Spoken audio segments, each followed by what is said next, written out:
Alex Baldwin is suing Santa Fe, New Mexico district attorney, two special prosecutors, and other local officials of mishandling evidence, defaming him, and maliciously abusing the judicial process in their unsuccessful pursuit of charges against him regarding their unsuccessful charges for the fatal shooting on the Rust set. So Alex Baldwin is represented by Quinn Emanuel, which is the same law firm that represents Jay-Z in his legal battles with Tony Busby. And he filed a complaint in Santa Fe County's First Judicial District Court. The complaint is shown on the screen here.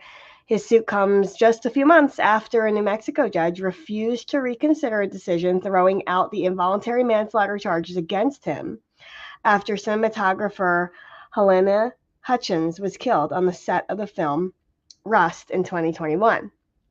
Prosecutors, including Special Prosecutor Carrie Morrissey, alleged that Baldwin acted recklessly with guns on the set of Rust, a low-budget Western film, and that his actions led to Hutchins' death. However, Baldwin said on Thursday that Morrissey, Santa Fe District Attorney Mary Karnick Atways, Santa Fe County Board commissioners, and other officials violated his rights, cherry-picked evidence, and abused the process in general. According to Baldwin, it should have been immediately apparent to investigators that he had no culpability in the shooting. Before it happened, a crew member handed him the prop gun and declared that it was a cold gun, meaning he believed it had been inspected and didn't contain live rounds, he said. But at every turn, officials looked to scapegoat him for the acts and omissions of others, the complaint states. So defendants must now be held accountable for their malicious and unlawful pursuit of Baldwin, it says. Although no verdict in this civil case can undo the trauma the state's threat of conviction and incarceration has inflicted, Alex Baldwin has filed this action to hold defendants responsible for their appalling violations of the laws that governed their work. In late October, First Judicial District Judge Mary Marlowe Sommer rejected the state's motion to reconsider the dismissal of Baldwin's involuntary manslaughter case, finding that it was not well taken and should be denied because it relied on rehashed factual arguments along with fresh legal arguments that could have been raised earlier. For one, Judge Sumner said Morrissey had a chance to argue against dismissal during a July 12th evidence hearing. However, the state elected not to make any argument following the introduction of evidence during the hearing and chose not to ask the court to recess the hearing to allow additional time for the state to conduct research and prepare argument, Judge Sommer said at the time. She also said that prosecutors intentionally and deliberately withheld ammunition evidence from Baldwin and his defense team, spurring her to permanently toss involuntary manslaughter charges against the actor, who wept in the courtroom as the state's case against him crumbled. On top of that, the state missed the 30-day deadline to file an appeal, according to Judge Sommer. Morrissey had filed a motion to reconsider dismissal before the deadline expired, but her 52-page filing violated the local rule, limiting the motion to 10 pages, the judge said. Baldwin said in Thursday's complaint that the officials' misconduct in their pursuit of Baldwin and the trial judge's condemnation of them has already drawn worldwide attention. But this action is necessary to vindicate Baldwin's rights and deter the defendants from attempting to do this to anyone else, his complaint states. Specifically, Baldwin said Special Prosecutor Andrea Reeb used the prosecution of him to advance her simultaneous run for the New Mexico legislature.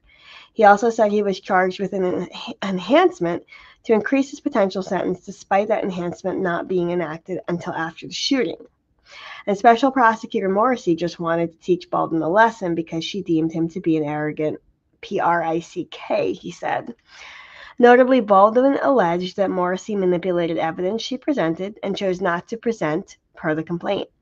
While exculpatory evidence was intentionally concealed, certain defendants lied from the witness stand during trial about their cover-up, Baldwin said. His complaint includes claims alleging the defendants violated his constitutional rights, maliciously abused the process, intentionally spoliated evidence, which means intentionally destroyed evidence, defamed him, and violated the New Mexico Civil Rights Act. Hutchins was shot inside a church on set when a revolver that Baldwin was holding fired. Baldwin has denied any wrongdoing and argued that the gun had been modified in a way that allowed it to fire without him squeezing the trigger. During the third day of testimony in Baldwin's trial, his attorneys said that they had discovered that law enforcement and prosecutors concealed evidence indicating that a prop supplier might have been the source of live rounds on set. The source of those rounds remains a key question in the case, one that has yet to be answered definitively. Meanwhile, Morrissey testified during the hearing that she'd done nothing wrong and asserted later in the court filing that Baldwin's attorneys had confused Judge Summer, leading her to wrongly dismiss the case. Before Baldwin's botched trial, a New Mexico state jury convicted the film's armorer, Hannah Gutierrez-Reed, of involuntary manslaughter in Hutchins' death. Gutierrez-Reed, who was in charge of weapons and ammunition on set, mistakenly loaded Baldwin's gun with live ammunition, according to prosecutors. In September, Judge Summer declined to throw out that conviction, finding that she had failed to show that any of the allegedly suppressed evidence in Baldwin's case might have changed the outcome of her trial. Gutierrez-Reed is serving an 18-month prison sentence and is appealing her conviction. And late last month, Special Prosecutor Morrissey withdrew the state's November notice appealing the dismissal of the criminal involuntary manslaughter charges against Baldwin. District Attorney Carmack Alvarez issued a statement supporting that decision and commending the special prosecutor for her work. Helena's tragic death has prompted industry-wide scrutiny, specifically in New Mexico, of safety protocols, especially the use of firearms and live ammunition on set, Carmack Alvarez said in the statement. Helena's family set up the Helena Hutchins Foundation to advocate for safer practices in the industry, promoting safety education, and honoring her legacy as a talented filmmaker. Her office added that it disagrees with the court's decision, but it remains steadfast in its mission to uphold justice. There is still much work to be done in criminal court, and our office will continue to diligently prosecute cases with integrity, fairness, and commitment to the rule of law. Baldwin's attorneys, Luke Nikas and Alec Spiro is also Jay-Z's attorney, said in a joint statement Thursday that criminal prosecutions are supposed to be about the search for truth and justice, not to pursue personal or political gain or harass the innocent. Carrie Morrissey and the other defendants violated that basic principle over and over and trampled on Alec Baldwin's rights, they said. We bring this action to hold the defendants accountable for their misconduct and to prevent them from doing this to anyone else. The district attorney and special prosecutor's offices couldn't be immediately reached for comment late Thursday. So I think that's a really important quote where Baldwin's attorneys said in a joint statement that, quote, criminal prosecutions are supposed to be about the search for truth and justice, not to pursue personal or political gain or harass the innocent. So I love that quote. And I want to go through with y'all here the complaint in detail that Alec Baldwin has filed against the New Mexico Santa Fe district attorney, who he believes to have been relentlessly prosecuting him and failing to look at what he believes to be very clear evidence that it was not involuntary manslaughter and that he should not have been charged with that. So when we look at this complaint, the first thing we're going to look at is the cover page. And we do see that this is filed by Alexander R. Baldwin III versus Carrie T. Morrissey, Mary Carmack Alvarez, Andrea Reeb, Jennifer Paget Facias, the First Judicial District Attorney's Office, Alexandria Hancock, Marissa Popple, Brian Brandel, and Santa Fe County Board of County Commissioners. They're filing for violation of rights under Section 1983, which is a federal law.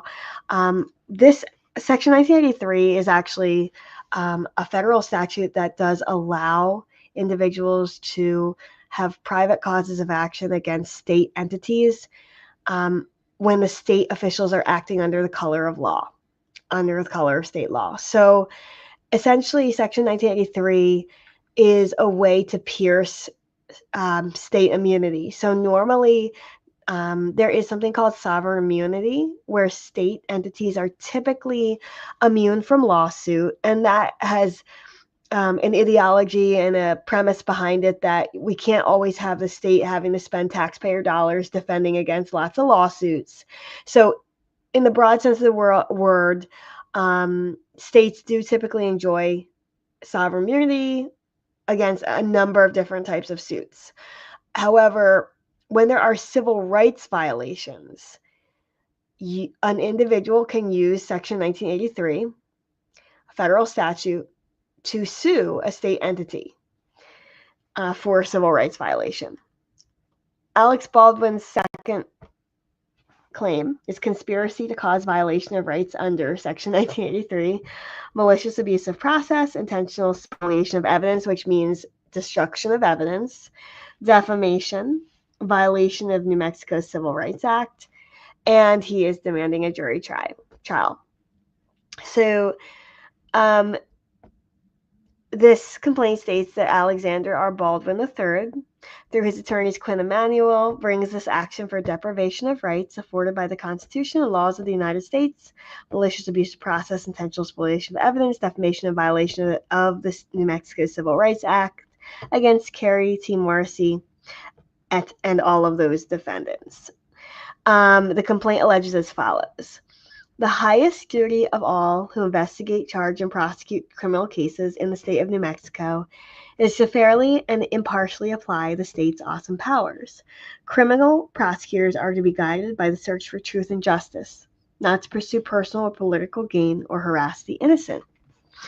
On the second page of his complaint, Baldwin goes on to state that for the better part of the last 3 years, however, defendants repudiated these obligations, blinded by their desire to convict Alec Baldwin for all the wrong reasons and at any cost for the October 2021 accidental shooting of Helena Hutchins. Defendants' misconduct in their pursuit of Baldwin and the trial judge's condemnation of them has already drawn worldwide attention, but this action is necessary to vindicate Baldwin's rights and deter the defendants from attempting to do this to anyone else. From the moment defendant and their agents set foot on the scene of the incident, it should have been apparent that Baldwin had no culpability. Minutes before, a member of the crew had handed him a prop handgun and loudly called out "cold gun" to assure Baldwin and everyone else present that it had been inspected and contained only non-explosive dummy rounds. But unbeknownst to Baldwin, the prop had been loaded with live rounds that looked similar to dummy rounds. The prop fired a live round and killed Hutchins. Defendants sought at every turn to scapegoat Baldwin for the acts and omissions of others, regardless of the evidence or the law. This included defendant Andrea Reeb, a special prosecutor who used the prosecution of Baldwin to advance her simultaneous run for the New Mexico legislature. It included defendants unlawfully charging Baldwin with an enhancement to increase the potential sentence from 18 months to 5 years, even though the enhancement was not enacted until after the incident. It included Special Prosecutor Carrie Morrissey, who wanted to teach Baldwin a lesson because she deemed him to be an arrogant prick, and it included her extracting an indictment by manipulating the evidence she presented and chose not to present. Most notably, it included certain defendants' intentional concealment of exculpatory evidence and then lying from the witness stand during trial about their a cover-up. For First Judicial District Judge Mary Marlowe Summer, that was the last straw. During those 2 days, Judge Summer heard testimony from SFSO crime lab technician Marissa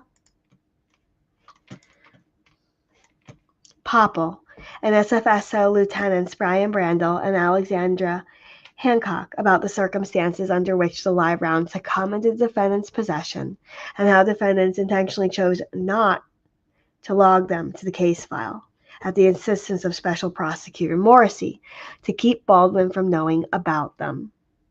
So there's a claim here of basically concealment of evidence. Judge Summer inspected the ammunition that defendants had failed to disclose and instantly recognized their exculpatory significance. That same day, Morrissey called herself to the stand and gave perjurious testimony in an attempt to justify her misconduct. Judge Summer found that the state's willful withholding of this information was intentional and deliberate. If this conduct does not rise to the level of bad faith, it certainly comes so near to bad faith as to show signs of scorching prejudice. Based on those findings, Judge Summer concluded there is no way for the court to right this wrong, and dismissal of the criminal case with prejudice was the only warranted remedy. Defendants must now be held accountable for their malicious and unlawful pursuit of Baldwin. Although no verdict in this civil case can undo the trauma the state's threat of conviction and incarceration has inflicted, Alec Baldwin has filed this action to hold defendants responsible for their appalling violations of the laws that governed their work.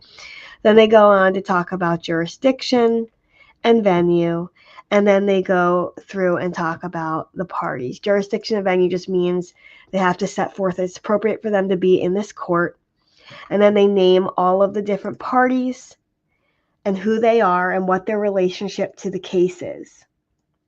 These are, for example, the district attorney, 2 special prosecutors, individuals who are supposed to be investigating, the board of commissioners. And then let's move on to the facts that Alec Baldwin is alleging. He is saying that the Rust production in 2018, he began working with writer-director Joel Souza on a Western movie titled Rust. Rust tells the story of a boy in 1880s Kansas who accidentally kills a local rancher and is sentenced to hang. After being broken out of prison by his estranged grandfather, an outlaw named Harland Rust, they flee to New Mexico on a dangerous journey through an unforgiving landscape, forming a close bond along the way. Throughout 2019 to 2021, Baldwin worked on the project with Souza and Rust's team of producers, Ryan Smith, Nathan Klinger, Ryan Winterstein, Matt Del Piano, and Angel Najan. Smith individually and through his production company, Rust Movie Productions, LLC, was primarily responsible for getting the production up and running. He and the other producers pitched Rust to investors, securing financing and set the budget. Baldwin was also producer, but his authority was limited to creative decisions. He lacked the authority to hire crew members and make other non-creative decisions. Smith hired Gabrielle Pickle as a line producer, and the two of them, along with Messieurs Winterstern and Klinger, hired the crew. Once the film was in production, Messieurs Smith, Klinger, Winterstern, and Pickle oversaw Rust's day-to-day operations, along with the film's unit production manager, Roe Walters. The production began filming on October 6, 2021. That day, Baldwin and his production company, El Dorado Pictures, Inc., entered into a producer agreement with Ryan Smith and Rust Movie Productions, LLC. So that's an interesting fact that he actually had a role as a producer on this film, Rust. And the production agreement reflects Baldwin's creative role and his lack of authority on hiring and budget decisions. Baldwin did not arrive on set until the second week of filming, when it was time for him to appear on camera as Harland Rust. Soon after arriving, Rust met with Hutchins, Rust's cinematographer, also known as the director of photography, and Souza. They discussed their creative vision for the film and how to tell the story through the camera, taking advantage of the vast, quiet expanses of New Mexico's landscape. They did not discuss safety at that meeting, and at no point did Baldwin discuss gun safety with anyone beyond Zachary Gutierrez-Reeds, Halls, and Nicole Montoya, a props assistant. While on the set, Baldwin never saw or became aware of any significant safety issues. Control over firearms on the Rust set. Firearm safety on movie sets. The film industry has standards regarding the handling of firearms on set. The first rule, with which virtually all cast and crew members are familiar, is that, quote, live ammunition that contains explosive powder and a projectile, is never allowed on a stage or set. On film sets, Prop guns may be loaded with blanks, which contain explosive powder but no projectile, or with dummy rounds or dummies, which are designed to look like real bullets but contain no charges. They cannot detonate and are inert. Dummies are used in close-ups, where the movie audience will be able to see the lead tip of the rounds for ammunition. Blanks have crimped ends and no projectile. The ammunition's rim, base, or primer, the circular insert piece of metal at the center of the base, is usually not visible from a front camera position. So that's interesting. They're really kind of talking about the anatomy of the guns and what is standard on a set in a Western. And I'm not even sure. I wonder why it's necessary to even have dummy rounds, I guess, if you need to have it look like there is something in the gun.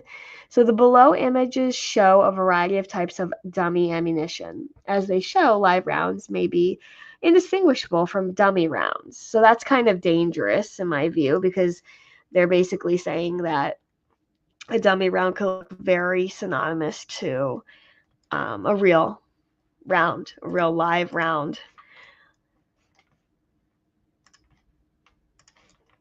The safe use of firearms on set is the responsibility of the property master or prop master or the prop master's designee, in most cases the armorer.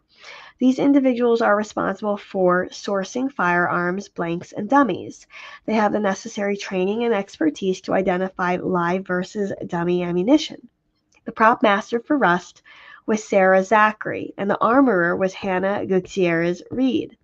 Both Zachary and Gutierrez Reed came with strong recommendations from the production's ammo supplier, Seth Kenney, who had worked with them on previous projects. Baldwin was not involved in or even aware of the decision to hire Zachary or Gutierrez Reed and did not meet with them until he arrived on set.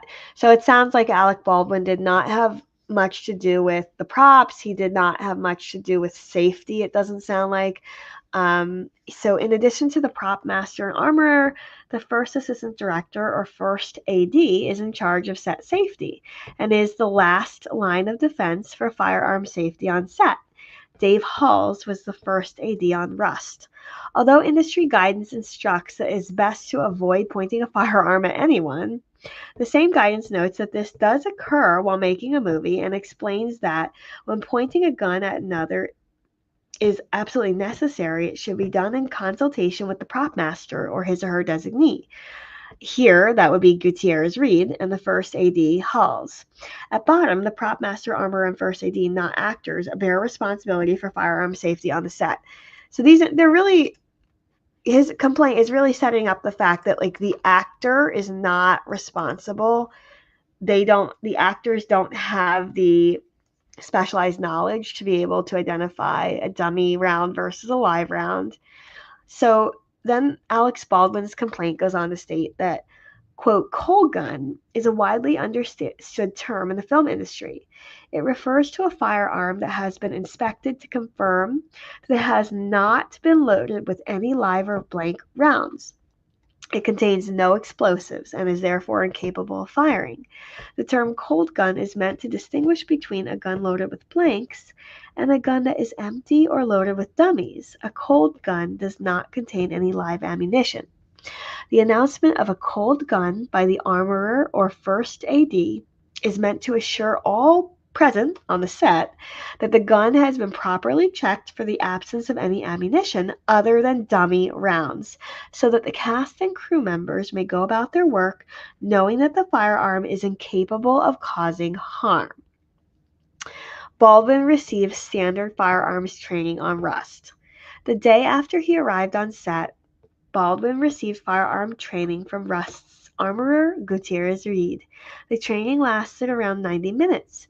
During the session, Gutierrez Reed reminded Baldwin of gun safety measures he had learned at substantially similar gun training throughout his career, such as putting the gun down when cut is called, not to force the gun if it jams, and not to fire it when empty. Gutierrez Reed also reminded Baldwin that he would need to feign the prop's recoil because blank rounds do not generate any. But Gutierrez Reed did not instruct Baldwin that he should check the gun himself. In fact, she told Baldwin that it was her job to check the gun, not his. Baldwin followed Gutierrez Reed's instructions during the gun safety training and throughout his time on the Rust set. The events of October 21, 2021. On October 21, 2021, the Rust cast and crew were filming a scene in a small church where Baldwin's character, Harland Rust, takes cover after a shootout. The scene involves a close-up view of the revolver he is holding that he is required to cock. In other words, pull the hammer back before a shootout begins with shotguns booming and Colts exploding. So this is the actual scene where the devastating incident occurred.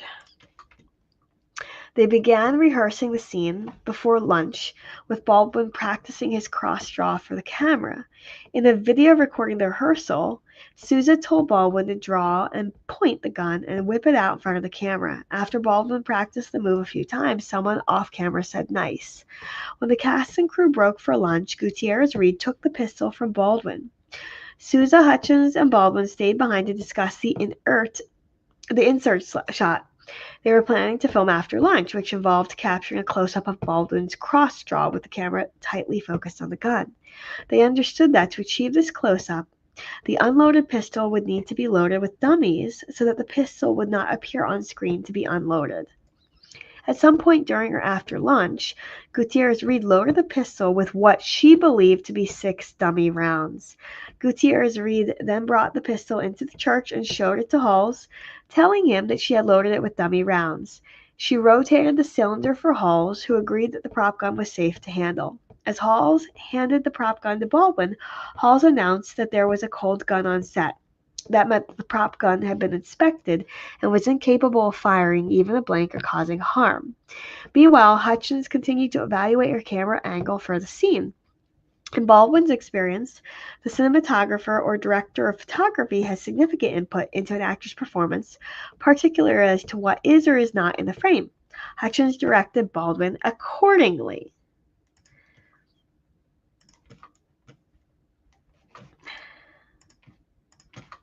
Baldwin was sitting in a church pew looking at Hutchins.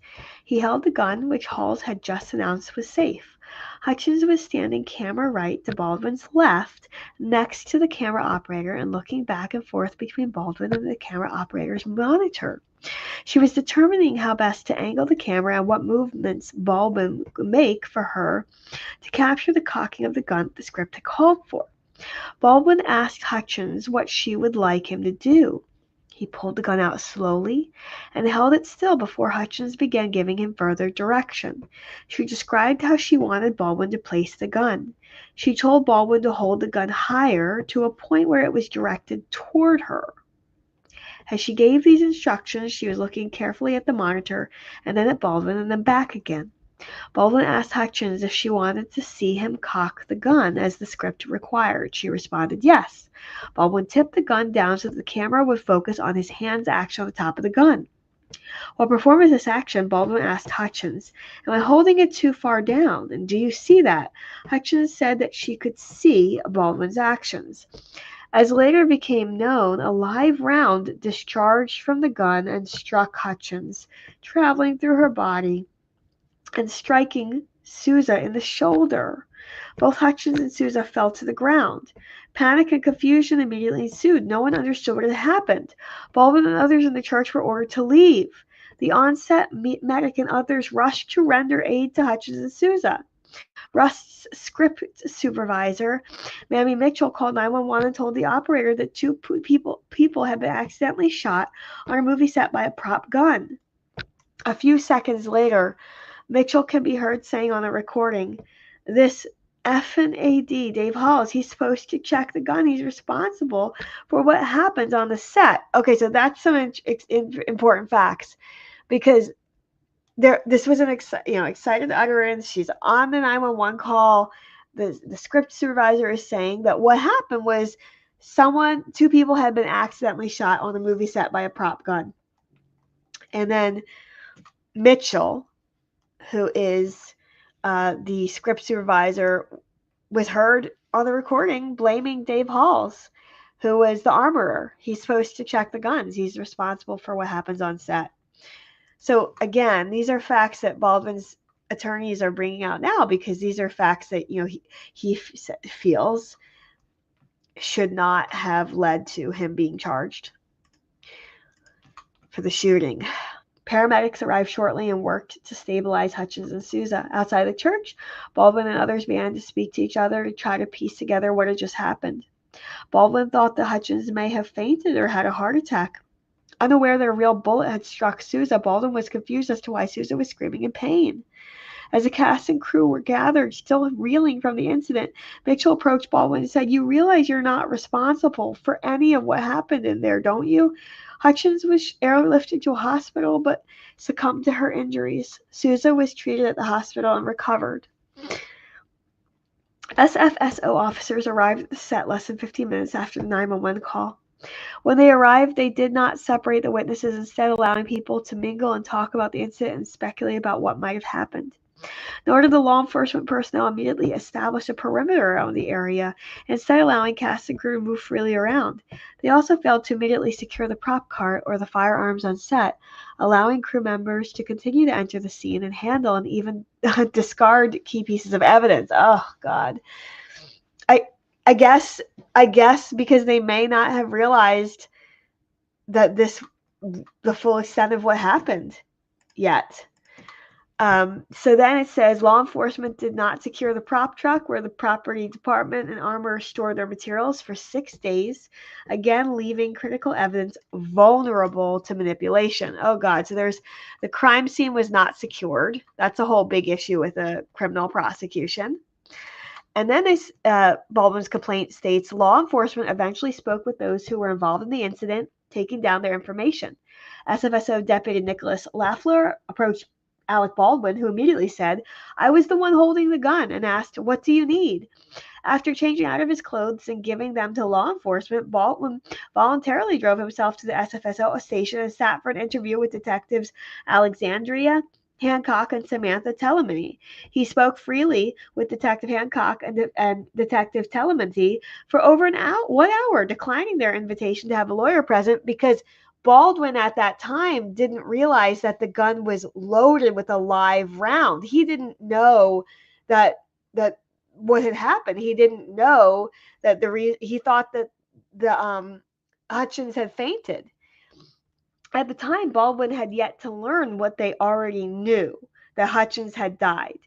They waited until the interview was over to tell him. At the conclusion of the interview, one of the detectives showed Baldwin a photograph of the .45 caliber bullet that had just been removed from Souza's shoulder at the hospital. Baldwin recognized the object as a bullet, and he finally began to comprehend what had transpired on the set. He was shocked. It was unimaginable to him that a live round could have been present on the ranch property or on the prop truck, let alone in the gun itself, a gun declared cold by the film's head of safety. From the start, investigators focused on the key question: how did live ammunition end up on a movie set, where the presence of live ammunition is, in the state's own words, incomprehensible? Law enforcement quickly recognized that it was the presence of live ammunition and not Baldwin's handling of a movie prop that transformed an everyday rehearsal into a fatal disaster. Questions about Baldwin's handling of the firearm, whether he had cocked it or pulled the trigger, and where he was putting it when it went off, were treated as an afterthought. So he's saying they didn't address the investigation appropriately. For example, although Baldwin consistently maintained that the gun just went off and that it would have defied his normal practice to pull the trigger during a rehearsal, investigators did not swab the trigger for DNA because they realized that whether Baldwin's finger was on the trigger was irrelevant to how live ammunition ended up on the set and who was responsible for that. Okay. So within a matter of days, however, things began to change as elected officials and high-ranking members of law enforcement became increasingly involved in the case. Amid this transition, the investigation's lead detective stepped down and a new detective, Alexandra Hancock, took over. According to Detective Hancock, prosecutors from the FJDA were heavily involved in SFSO's investigation from the beginning, with investigative decisions being made collectively by a team that included prosecutors. Up to this point, the investigation into the source of the live round was focused on whether the lethal round came from the crew of Rust, Gutierrez, Reed, or Zachary, or whether someone from outside of the crew, Seth Kenney, had provided it. As prosecutors became more involved in the case, however, their focus shifted from identifying the sources of the live ammunition. They instead fixated on Baldwin. This shift occurred even as more evidence emerged that Seth Kenney, a third-party ammo supplier, may have been the source of the live round. And it continued despite the consistent finding throughout the investigation that it is not an actor's job to check for live rounds inside a prop gun, that those responsible for gun safety have cleared for use. Driven by the prosecutor's agenda, SFSO began to ignore critical evidence as to how live ammunition ended up on the set. And this is what the lawyers are saying. Alex Baldwin's lawyers are saying, look, regardless of how he was handling it, regardless of what went down, it's not the actor's responsibility to check for live ammunition when the safety crew, the people who are responsible for safety, have already informed this actor that it's okay and that it's cold and it's okay to use. And also, why was there even live ammunition on the set to begin with? That's a critical question that seems to be being ignored, because if not for the live ammunition on set, there could not have been this lethal incident. So, for example, SFSO waited 6 days before executing a search warrant on the prop truck, the vehicle where firearms and ammunition had been stored. At Gutierrez Reed's trial, Detective Hancock testified that this delay occurred because FSSO didn't have information until later on that this prop truck had been involved in the props department, and that we would potentially need to be looking for evidence there, which is why we didn't conduct that search until a few days later. That testimony was false. Within hours of the incident, Detective Hancock knew of the importance of the prop truck when Gutierrez Reed told her that the guns and the dummies and everything were kept on the prop truck. In fact, the search warrant states that Detective Hancock conducted an interview with Hannah Gutierrez, who advised on the day of the incident that firearms were secured inside a safe on a prop truck and that ammo was also kept inside the prop truck. Detective Hancock lied about her knowledge of the prop truck to cover up the real reason SFSO waited 6 days to execute its warrant.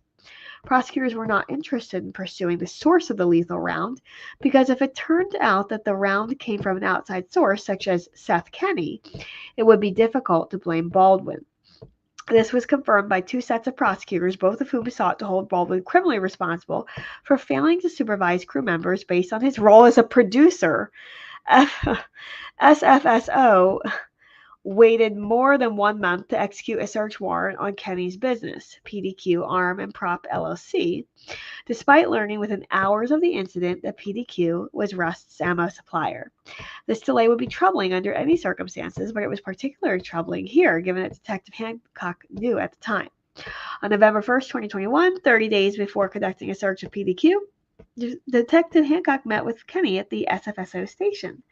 During the meeting, Kenney phoned someone named Joe Swanson to determine the whereabouts of several hundred live rounds that were reportedly given to Kenney that were said to match the live rounds found on the set of Rust. Wow, that's a lot. Several hundred live rounds when there really aren't supposed to be any live rounds on a movie set. When Swanson told Kenney that the rounds had been kept loose in an ammo can, Kenney hung up the phone and swore repeatedly, because the ammo can Swanson was referring to had been sitting at PDQ all along. Once he was done cursing, Kenney stated, well, Gutierrez Reed didn't do her effing job, suggesting that even if he had supplied live ammo to the set of Rust, he couldn't be blamed for Hutchins' death. Even though Detective Hancock was present when Kenney realized that he may have been the person who had inadvertently supplied live ammunition to the set of Rust and watched him curse at the realization, she indefensibly waited 30 days to search Kenney's business. This gave Kenney a month to dispose of any evidence linking him to the accident.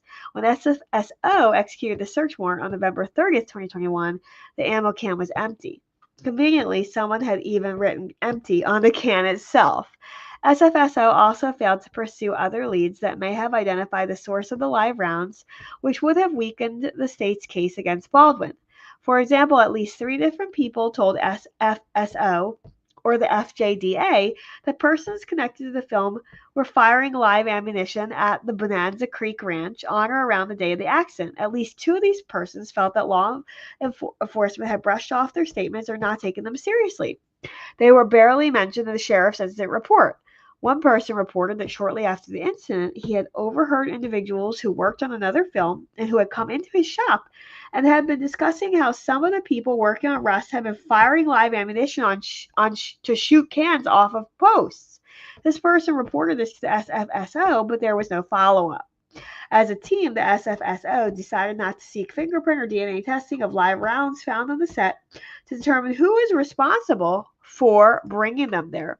So basically, Baldwin's attorneys are saying they all just wanted to point the finger at Baldwin and say that as a producer, he failed to supervise the crew members. The condition of the prop gun, particularly whether it showed signs of damage or modification on the day of the incident, was an important issue in the investigation and in any potential prosecution. But defendants' investigation of this issue is calculated to hide the facts and resulted in the intentional destruction of the gun. Throughout the investigation, Baldwin repeatedly told investigators that the gun just went off. Several witnesses who were inside the church also told investigators that the gun just went off. At first, investigators did not seem to question the veracity of these accounts, but in April 2022, 6 months after the incident, the SFSO asked the FBI to test the prop gun. According to Detective Hancock, the SFSO's purpose for doing so was to disprove what Baldwin said during a televised ABC News interview, that he did not pull the trigger.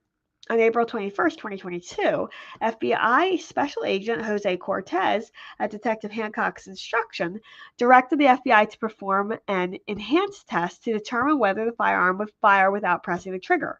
As the FBI knew, and as it told the FSSO, this testing subjects the firearm to a substantial external impact and was all but certain to break it. Special Agent Cortex therefore wrote that he and Detective Hancock knew that the requested testing will alter the firearm and it will no longer be in the same physical condition that it was seized in. Despite knowing this, no one from the prosecutor's office or the SFSO asked that the FBI lab document the internal components of the firearm before performing the destructive testing. Nor did anyone alert Baldwin or the other potential defendants to the possibility the key item of evidence was about to be destroyed. Oh, that's bad. That is bad. Because this gun is a main piece of evidence. It's the main piece of evidence. And before you alter it or you do something that you know is going to alter it, you do need to make sure that you document the current status of it.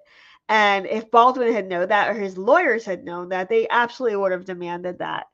FBI forensic examiner Bryce Ziegler conducted extremely aggressive testing on the revolver, striking it repeatedly with a mallet, without documenting his process nor endeavoring to hold constant force with which he struck it. Stunningly, Ziegler has admitted that he had never conducted this type of testing outside of a training environment. So this is kind of unusual, is what it seems like Baldwin's attorneys are getting at here. That inexperience led to disastrous results. Ziegler failed to disassemble the firearm or document its condition before testing it to look for worn, altered, otherwise defective parts. He did not even attempt to adapt the test to the circumstances of the incident. Instead, Ziegler began beating the firearm with a mallet until the trigger and other internal components broke.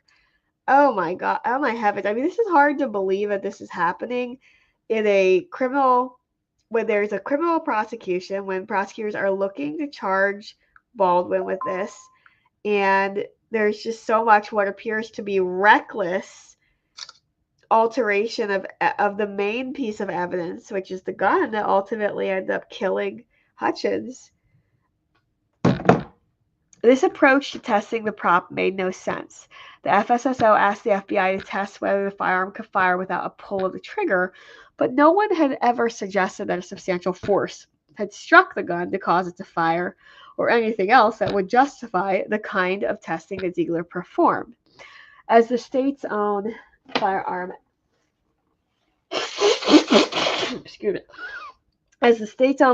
expert later admitted, destructive testing was not called for in this case. Instead, the state and the FBI could have conducted at least one other more appropriate test, now impossible to perform, to determine if the prop gun had misfired.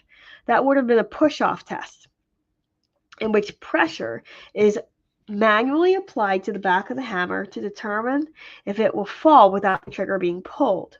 But instead, the FBI Ziegler inexplicably waited until after he conducted the destructive test before doing what he should have done first: take the prop gun apart to examine it for modification or damage. When he finally did so, he found signs of modification to the prop's internal components. Although some parts showed damage consistent with his mallet strikes, other parts showed unrelated alterations and damage.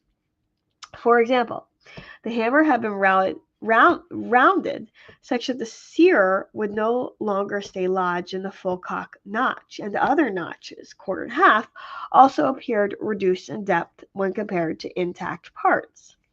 The state's expert admitted these facts, describing the hammer as peened or rolled, rounded off, and full of very rough tool marks.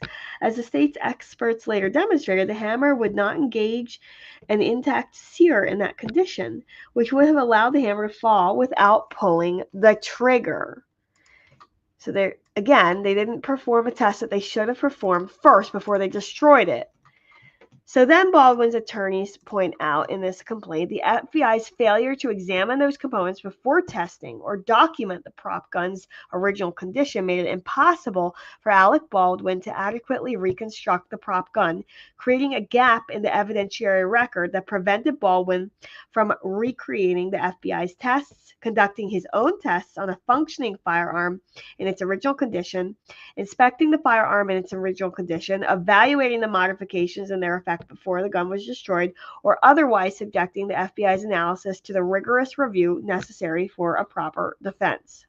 The FBI's failure to document the firearm's original condition before conducting destructive testing and the SFSO's failure to ask for it deprived Baldwin of critical information that would have allowed Baldwin to test the component of the prosecution's eventual theory and his defense, whether the firearm was defective when the accident occurred and could have discharged a round without the trigger being pulled. The first prosecution. Reeb joined the prosecution for political gain. Even though Baldwin was not responsible for ensuring the safety of firearms or ammunition and was told by those who were responsible that the prop gun was safe, the district attorney decided to criminally charge Baldwin pretty close to the beginning of the investigation. To charge Baldwin with involuntary manslaughter under New Mexico statute, the state needed to believe that he had acted without due cause or circumspection, or that he handled or used the prop gun in a negligent manner, resulting in Hutchins' death. The state also needed to believe that Baldwin's negligence, and not the negligence of another person, such as the armorer, Halls, or the person who was responsible for the guns, Gutierrez Reed, and whoever brought live rounds on set, was the significant cause of Hutchins' death. And above all, even if the state did believe those things, its beliefs needed to be based on the actual evidence in its possession. So those are the elements of that criminal offense under New Mexico law. But the evidence in the state's possession supported the opposite conclusion, that Baldwin had exercised caution, and that even if he had not, Hutchins would still be alive if not for the superseding negligence of someone other than Alec Baldwin. By June 2022, Carmack Altvives had privately decided to appoint Andrea Reeb as a special prosecutor to assist with prosecutions. At that time, Reeb, the former district attorney for New Mexico's 9th Judicial District, was actively campaigning for a seat in the New Mexico House of Representatives. Reeb emailed Carmack Altvives on June 9th, 2022 to assure Carmack Altvives that she would not disclose to the media that she had been chosen as special prosecutor. At some point, though, Reeb continued, "I'd at least like to get out there that I am assisting you, as it might help in my campaign, LOL." Oh my gosh. 4 days later, Carmack Altvives, a Democrat, made a contribution to Reeb's Republican campaign. On August 3rd, 2022, the district attorney's office announced that Reeb would join the investigative team. Reeb immediately became the point of contact for defense counsel and indicated that she was the primary attorney reviewing the SFSO report and handling the investigation. She interviewed witnesses, took proffers, engaged experts, and handled other important matters. On August 30th, 2022, Carmack Outleaves requested $635,000 from New Mexico's Board of Finance to pay Reeb's salary and the hiring of other personnel for the investigation, including hiring Heather Brewer as public information officer. The district attorney's office cited the need for a dedicated public information officer to manage inquiries from the media. The state granted the district attorney's office $317,750. The state tried the case in the media. So this is what Baldwin's attorneys are saying. They're going to say that the state tried the case in the media. So Carmack, Outweaves, and Reeb, like all prosecutors in New Mexico, are bound by ethical rules in bringing and publicly commenting on criminal cases. According to the ethical standards promulgated by the National District Attorneys Association, the primary responsibility of a prosecutor is to seek justice, which can only be achieved by the representation and presentation of the truth.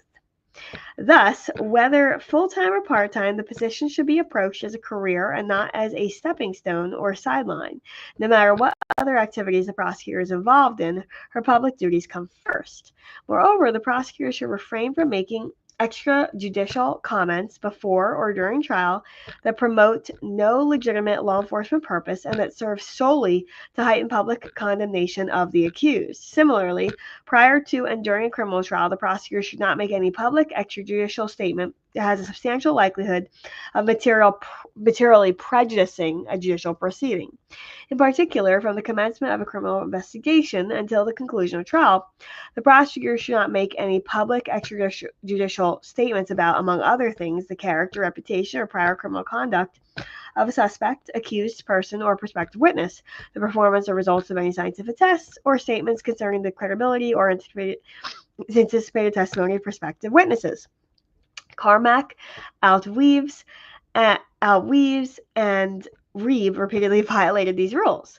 On October 26, 2021, 5 days after the accident, Carmack Outweaves started giving media interviews regarding the investigation. Instead of limiting such statements to those that serve a legitimate law enforcement purpose and are necessary to inform the public of the prosecutor's action, Carmack Outweaves began characterizing the evidence, for example, that there were an enormous amount of bullets on this set. So they're saying that these individuals who are prosecutors were unethical. That's what Alec Baldwin is alleging. Throughout the end of 2021 and first half of 2022, the FJDA repeatedly gave nationally televised interviews and issued public statements that improperly commented on important but contested facts in the case. For example, just 7 days after the incident, Carmack Outweaves stated on NBC News that Baldwin was the one that pulled the trigger, without any objective basis to have reached that conclusion, and long before any testing had been done to determine how or why the firearm had discharged. By the time Reeb joined the case in August 2022, she and Carmack Outweaves were preparing for a full-scale media blitz in violation of their prosecutorial duties. On January 18, 2023, the District Attorney's Office announced that it would reveal its charging decisions the following day. The announcement featured high-definition headshots of Carmack Outweaves and Reeb and promised there would be no news conference or public appearances by the DA's office in connection with the decision.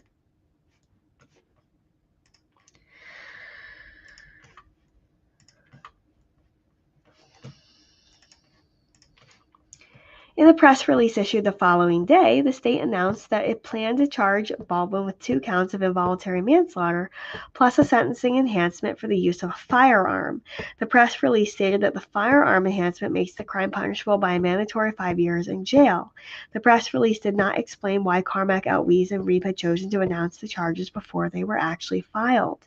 Contrary to the solemn occasion without media appearances, Carmack Outweaves and Reeb immediately appeared on national television programs to comment on the evidence, their legal theories of Baldwin's culpability, the impending charges, and Baldwin's possible sentence.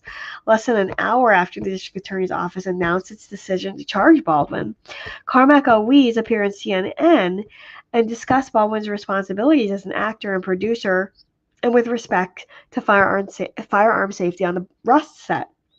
As a representative of the state, Carmack Outwees asserted that Baldwin didn't do any of the things that he was supposed to do or make sure that anyone around him was safe, that Baldwin should have checked that gun, checked those projectiles, and that as a producer, Baldwin had a duty to make sure the set was safe, and he should have been aware that safety was an issue on set. These statements were neither true nor necessary to serve any legitimate law enforcement purpose. That same day, Carmack Outwees discussed key pieces of evidence with a reporter from the Santa Fe New Mexican, and she appeared with Reeb on Fox News, stating that it was not a safe set and asserting that it was Baldwin's responsibility to ensure the set's safety. In the same interview, Reeb stated that a lab report had confirmed that definitely the trigger was pulled. She made basic assertions about Baldwin's mental state, including that Baldwin knows everything that goes on the set, including concerns that others have brought to management. Reeb omitted that the lab report referred to testing in which the FBI broke the firearm by hitting it repeatedly with a mallet.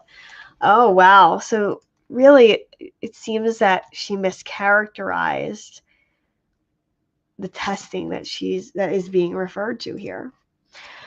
So Reeb also failed to mention the informal testing that the district attorney's office had conducted, which demonstrated that a single-action revolver can discharge without the trigger being pulled. So in yet another January 19, 2023 interview with NBC News, Reeb commented on Baldwin's guilt, stating that he is somebody who committed a crime. I want to read some of these media articles because, I mean, if these statements are being said so unequivocally, that's not appropriate. That's not appropriate from a prosecutorial official. So Carmack Outwees asserted conclusions about the evidence. For example, we know from the FBI report that he pulled that trigger. That's not what the FBI report showed. The same day, Brian Carpenter, an expert witness hired by the state, who would later perjure himself before the grand jury, appeared on Fox News to vouch for the prosecution team as being unbiased and as having done an excellent job. The state later disclosed that Carpenter billed the state $800 for each day of such interviews. Oh my heavens. Wow. On January 21st, 2023, Reeb again appeared on Fox News, where she commented on the contents of the FBI reports and Baldwin's prior statements, noting that all those statements would be admissible and would be used against Baldwin. In these national media appearances, she and Carmack Outwees repeatedly stated that Baldwin was facing many years in prison. Wow. So they were really, according to Baldwin's lawyers, they were really going after him. They were really going after him, targeting him, to make it seem that, I guess, to color the public's perception of him. And they're really trying to try this case in the media. So, wow, it is hard to believe if this is the case. On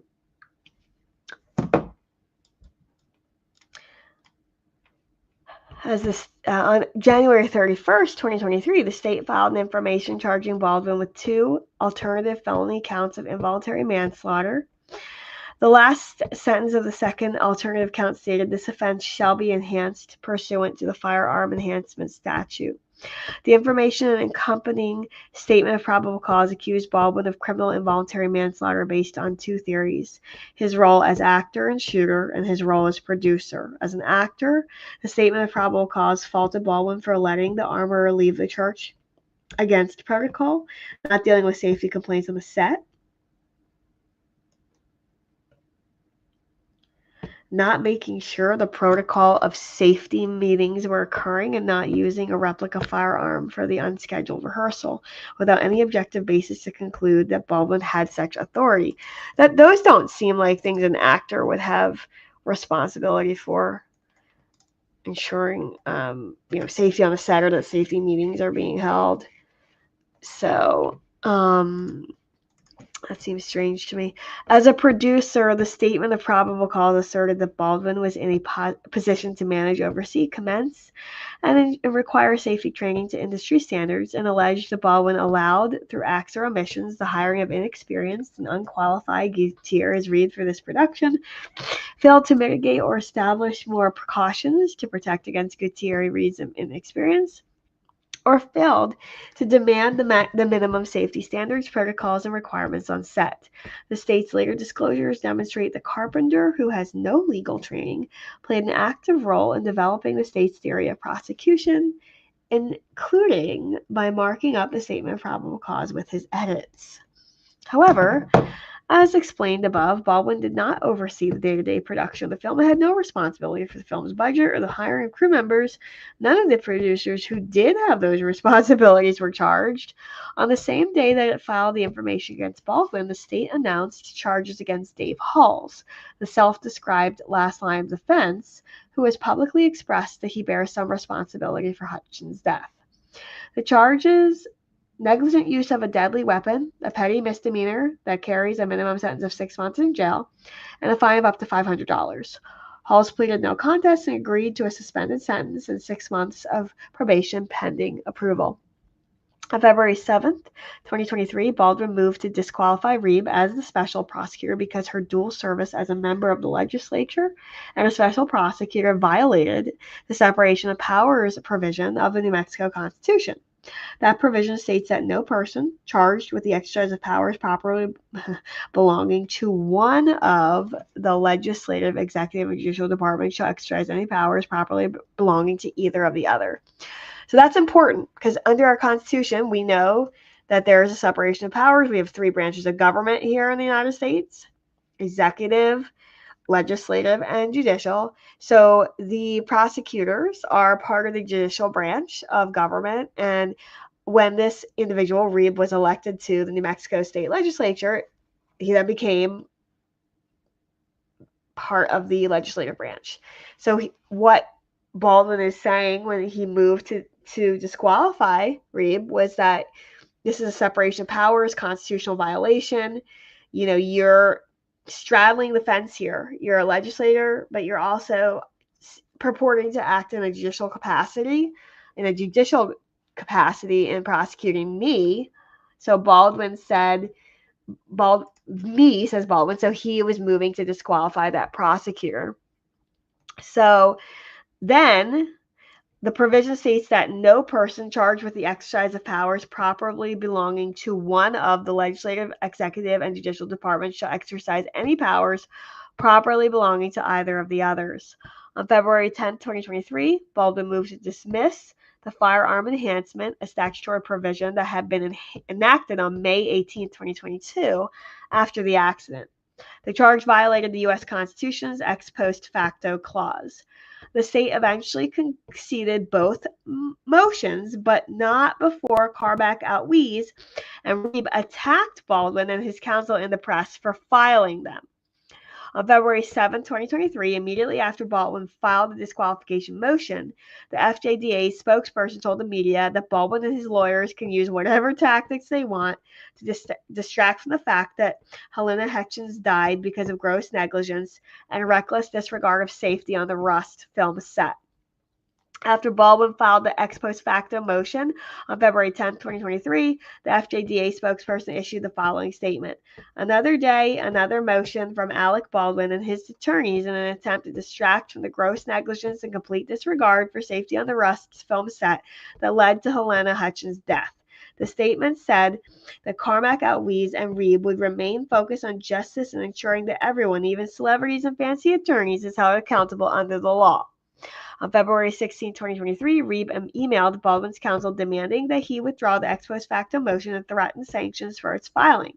She emailed him again shortly after, stating that she hadn't actually evaluated this issue, because she was too busy serving in the legislature, but that she would review it soon. Then just 3 hours after the first email, Reeb emailed Baldwin's counsel admitting that she 100% agreed that charging the firearm enhancement violated the ex post facto clause of the U.S. Constitution. But when the state filed amended information without the firearm enhancement, it did not attribute the amended information to its filing of an unconstitutional charge, but to avoid further litigious distractions by Baldwin and his attorneys. To make that clear, the state added gratuitously that the prosecution's priority is securing justice, not securing billable hours for big city attorneys. So basically, it seems like they doth protest too much.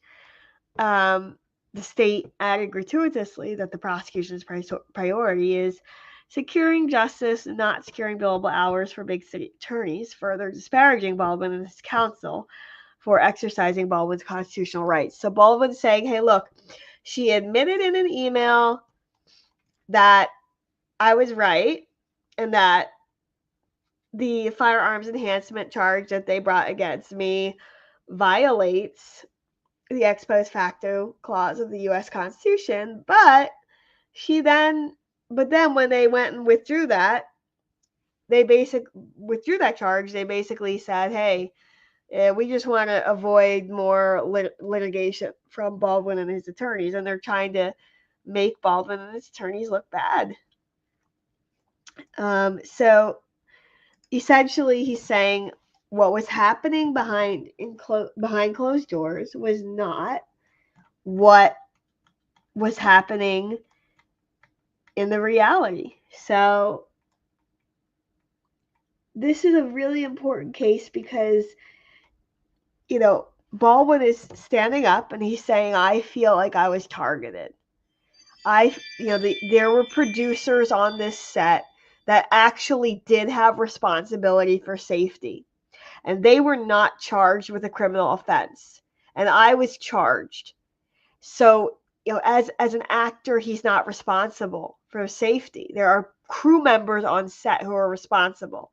And then the state said, well, we're going to pull you in as a producer because you were a producer. But his producer role on this movie was not in charge of hiring the crew members. He was not in charge of props. So, he feels very targeted here. So then he goes on to state in his complaint, that at first the state dismissed the charges against him.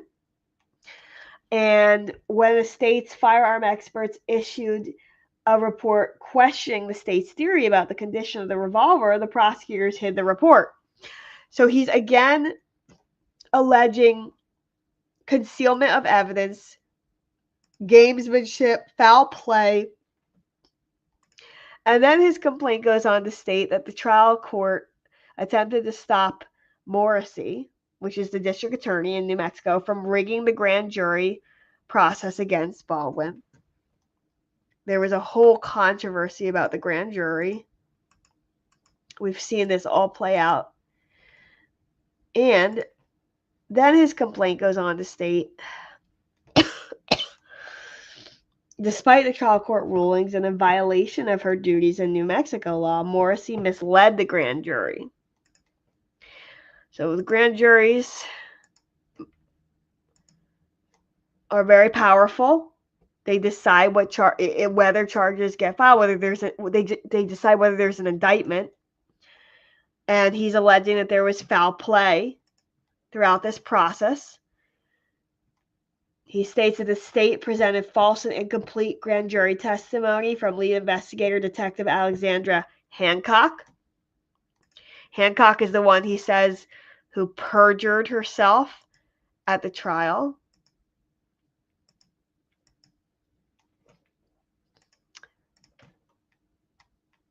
They were not forthcoming. The state presented false and incomplete grand jury testimony from firearms expert Michael Haig. So then his complaint walks through all of that. the state presented false and incomplete grand jury testimony from Lane Looper. So basically, the attorneys do a great job of walking through all of the things that Alec Baldwin is claiming that was done wrong, that violated his constitutional rights, that violated his civil rights. The state presented false and incomplete grand jury testimony from Ross and Diego. And they're even citing some passages and testimony that supports his statements. And then the complaint goes on to allege that the state kept the grand jury from hearing testimony from witnesses that would have undermined an indictment. So he's saying, Alec Baldwin's attorneys are saying he never should have been even indicted to begin with. But the state kept the grand jury from hearing evidence that would have exonerated him. So after fraudulently obtaining Baldwin's indictment, the state violated his constitutional and statutory rights regarding evidence that the state possessed.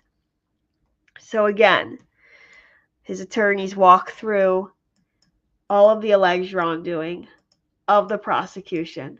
And I want to get to the kind of the crux of this, which is his complaint.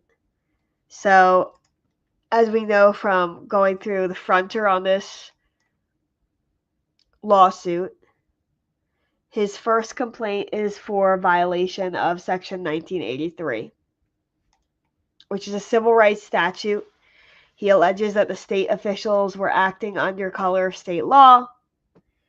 And then he also has claims for spoliation, which is destruction of evidence, concealment of evidence. That's spoliation of evidence. Spoliation is a fancy word for saying spoliation. Spoliation is a fancy word for saying destruction of evidence. Then we have defamation, per se, and violation of New Mexico Civil Rights Act.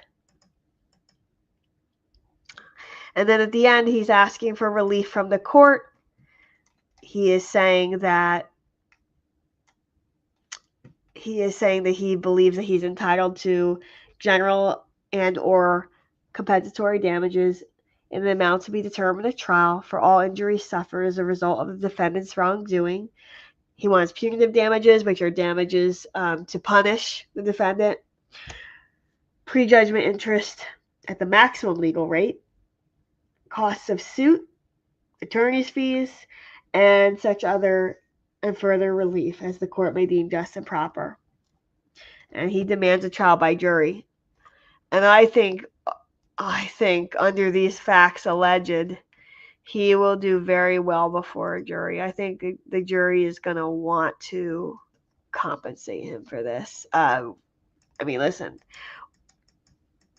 we don't have all the facts here. We just have what he is laying out in his in his civil complaint. But if these prove true, if he carries his burden in the case, I think that a jury will really want to compensate him.